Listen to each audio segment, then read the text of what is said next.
The glass in my hand trembled, though I held it steady enough that no one noticed. Her family's laughter cut through the air like blades polished to humiliate.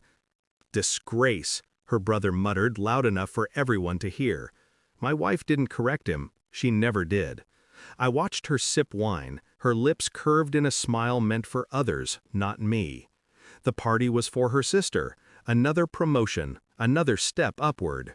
Every toast, every glance circled back to me like I was an unwanted ghost. 10 minutes later, the doors opened. A ripple passed through the room.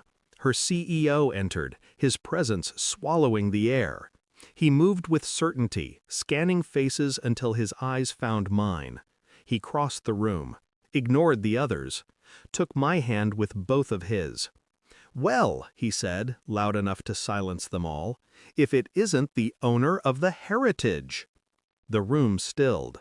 My wife's glass froze midway to her mouth. Her family's sneers collapsed into confusion. I smiled, but inside, I felt nothing. Only the slow grind of a machine I'd kept hidden for too long. That was the first crack in their theater, and I knew more would follow. It had started months earlier, a slip of a message on her phone, a man's name I didn't recognize. She told me it was a client. I pretended to believe her, but doubt has a way of rotting the bones. At night, she turned away from me. She claimed exhaustion, deadlines, migraines. The truth lay in the silence between her words. I stopped asking questions. I listened instead, to the tone of her voice when she texted in the kitchen, to the quick shift of screens when I entered the room, to the way her laughter, once rare, now came easily, just not with me. Her family fed the performance. They paraded her sister's success, her father's disdain, her mother's disappointment. I played the part of the failed husband, the shadow at the table. But I wasn't failing. I was watching.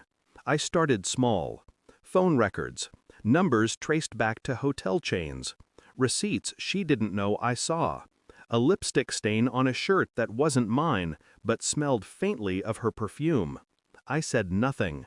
I even kissed her cheek goodnight when she slipped into bed at 3 in the morning, claiming late hours. I watched her eyes flicker with guilt before she buried them in the pillow. Silence became my weapon. Every day I sharpened it, letting her live comfortably in the lie she thought she controlled. I wasn't just gathering proof. I was preparing the stage. Because truth, when delivered cold, wounds deeper than rage ever could. The DNA test arrived first. The child I'd raised, the one she said carried my eyes, wasn't mine. I opened the envelope at my desk. My pulse didn't spike. My face didn't change. But inside, something calcified. Then came the surveillance photos, her and him, hotel corridors, his hand on her back, her smile pressed against his mouth. I placed the evidence in a folder. Waited. That night, she set the table as if nothing had shifted. I handed her the folder. No words. She opened it. Her hands shook. Her breath shattered. Don't. My voice was calm, almost kind. Tears gathered.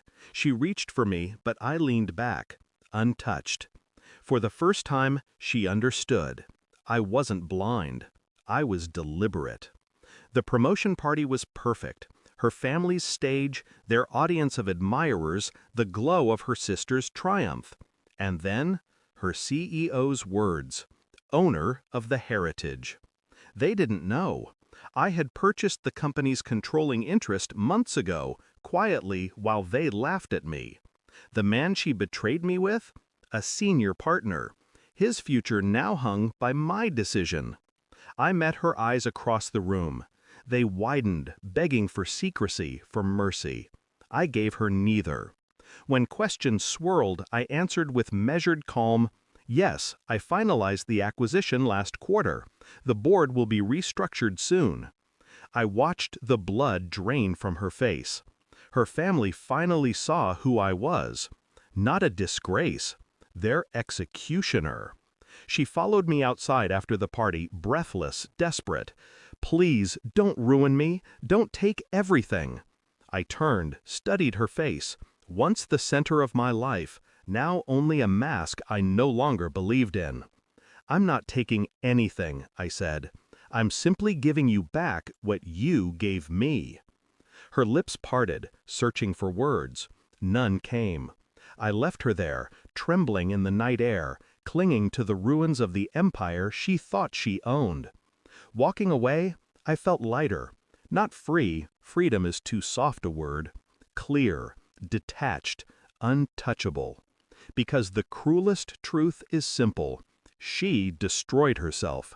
I only handed her the mirror. Thanks for watching. Don't forget to like, share, and comment. Subscribe now to Cheating Stories Insight World for more amazing stories.